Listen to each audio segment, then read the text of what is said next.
କେମିତି ଅଛ ଆଣ୍ଟି? କେମିତି ଅଛ? ଭଲ ଅଛି।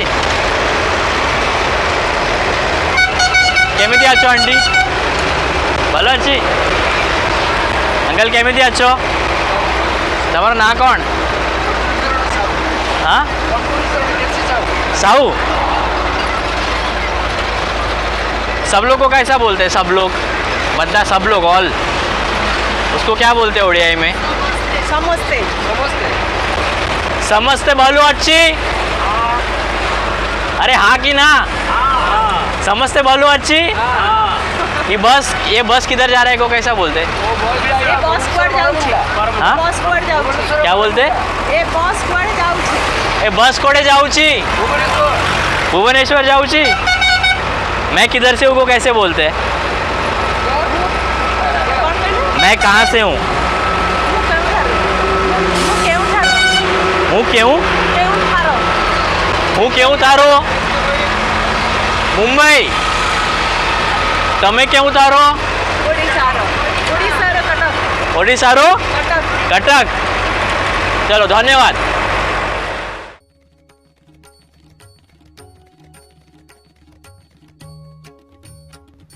भारत श्रद्धालुओं का और भक्तों का देश, मंदिरों का देश। भारत में कई मंदिर हैं। भारत के उड़ीसा राज्य के पुरी प्रांत में स्थित श्री जगन्नाथ मंदिर भारत में 4 धामों में से एक। भारत के 4 धाम यानी उत्तराखंड में बद्रीनाथ,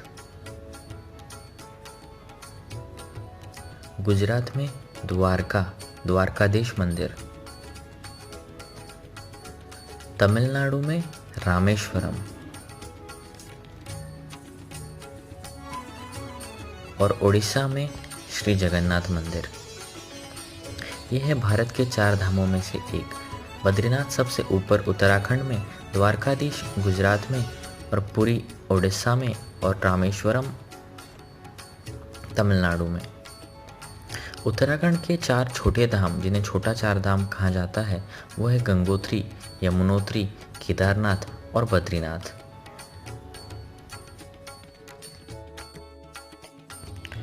आज का वीडियो है श्री जगन्नाथ मंदिर पुरी के बारे में। श्री जगन्नाथ पुरी मंदिर, कहते हैं इस मंदिर का ध्वज हवा के साथ नहीं बल्कि हवा के विरुद्ध दिशा में लहराता है। पुरी मंदिर के सबसे ऊंचे विमाना पे स्थित जो सुदर्शन चक्र है वो सुदर्शन चक्र करीब 1 टन का है। अब ये सुदर्शन चक्र वहाँ कैसे पहुँचाया गया ये एक आश्चर्यजनक बात है। ऐसा कहते हैं इस सुदर्शन चक्र को आप किसी भी नज़रिए से देखो, पुरी के किसी भी हिस्से से देखो, ये आपको हमेशा समान सरीखा नज़र आएगा। जगन्नाथपुरी मंदिर में बनाया गया खाना कभी शेष नहीं रहता, हमेशा पर्याप्त और योग्य मात्रा में खाना बनाया जाता है। यूँ तो हमें मंदिर के घूमट पे कई पंछी दिखते हैं, बट जगन्नाथपुरी मंदिर के ऊपर एक भी पंछी आपको दिखेगा नहीं।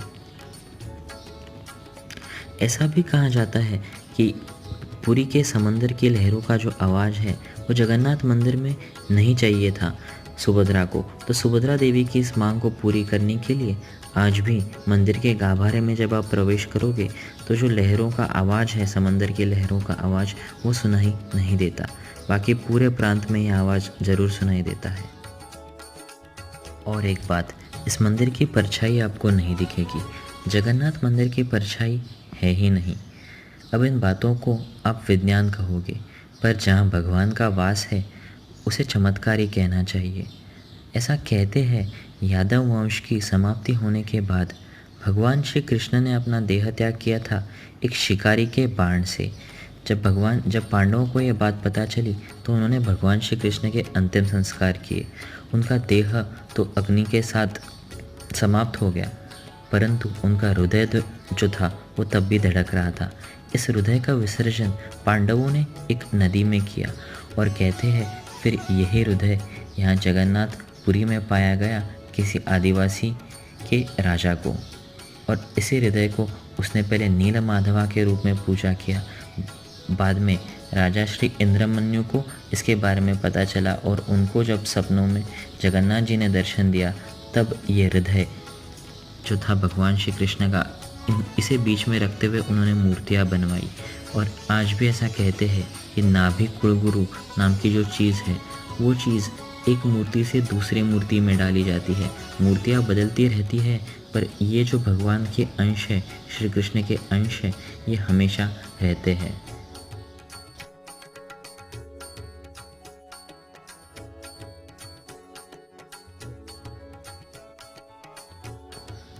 हिंदू धर्म में, वैष्णव धर्म में जगन्नाथ भगवान में श्री कृष्ण का जीवंत अवशेष होने के कारण इसे 4 धामों में से एक और बहुत भक्तिभाव से माना जाता है। यहाँ होने वाली रथ यात्रा, जहाँ पे तीनों भगवान जगन्नाथ, सुभद्रा देवी और भगवान बलराम की मूर्तियाँ रथों में, बड़े बड़े प्रशस्त रथों में बाहर निकाली जाती है और भाविक इसकी डोर बड़ी श्रद्धा से खींचते हैं। इसी तरह उड़ीसा में स्थित जगन्नाथपुरी मंदिर का बहुत महत्व है और भाविक और श्रद्धालुओं का इस मंदिर में और जगन्नाथ भगवान में बहुत मानना है। जय जगन्नाथ।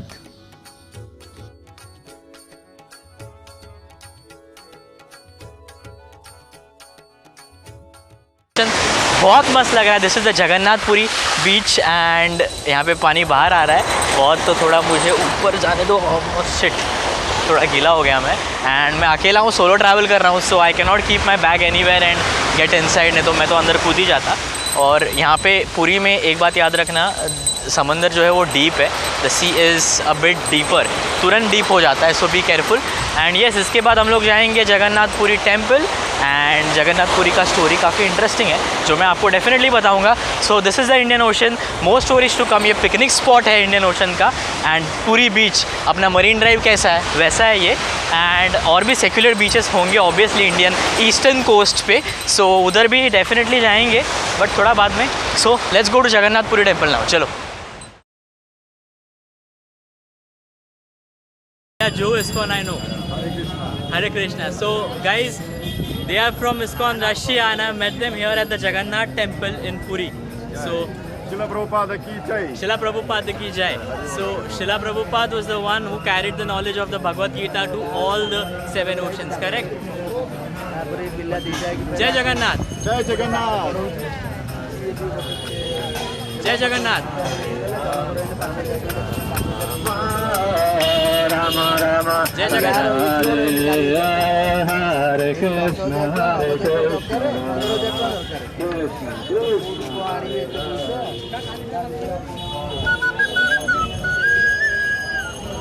तो फ्रेंड्स, इट इज़ स्ट्रेंज, यहाँ पे सारे इंडियन लोग हैं ना, इन लोगों को देख के कंफ्यूज हो रहे हैं कि ये हो क्या रहा है। Probably they don't know about ISKCON, International Society of Krishna consciousness.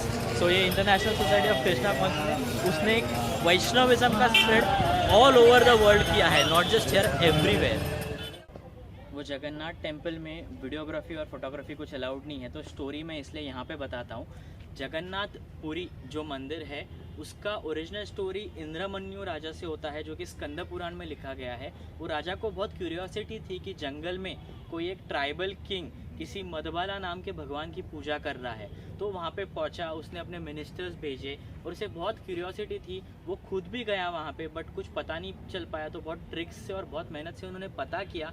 एक लकड़ा था जिसकी वो पूजा कर रहा था, वो ट्राइबल राजा, और उसके बाद उन्होंने वहाँ पे इंद्रमन्यु ने वहाँ पे तप किया, फास्टिंग किया। उसके बाद जगन्नाथ भगवान सपने में प्रकट होकर उन्होंने पूरी मंदिर के निर्माण के लिए कहा। तो वो जो रिमेन्स है उस पुराने जगन्नाथ के, जिसको नाभि कोलगुरु बोलते हैं, वो रिमेन्स आज भी जब जगन्नाथ, सुभद्रा और बलराम की मूर्तियाँ चेंज होती है, वो नीम के लकड़े से बनाई गई मूर्तियाँ है। दारू जिसका नाम है उस लकड़े का, नीम के लकड़े से। तो मूर्तियाँ जब चेंज होती है तो पुराने जगन्नाथ का जो रिमेन्स है वो अभी भी उसकी नाभि में होता है। तो ये है पुराणों में लिखी गई, लोग जिस कहानी में मानते हैं वो। और अगर हिस्ट्री के हिसाब से जाए तो अवतवर्मन चौदगंगा नाम का जो गंगा डायनेस्टी का राजा था, उस राजा ने ये जगन्नाथपुरी का मंदिर बनवाया था, ऐसे लिखा है। और ये 4 धामों में से एक है, यहाँ पे एक बार ज़रूर जाना चाहिए, बहुत पवित्र और प्रसन्न लगता है यहाँ पे। सो ऐसे और इंटरेस्टिंग चीज़ों के बारे में और ऐसे धामों के बारे में, शक्तिपीठों के बारे में मैं आपको बताता रहूँगा। चैनल को प्लीज़ सब्सक्राइब करो और इंस्टाग्राम पे भी ज़रूर फॉलो करना। Thank you. सो फ्रेंड्स, ये केव्स में रहना काफ़ी इंटरेस्टिंग होता है, होता होगा, डिफ़िकल्ट भी होता होगा आई गेस।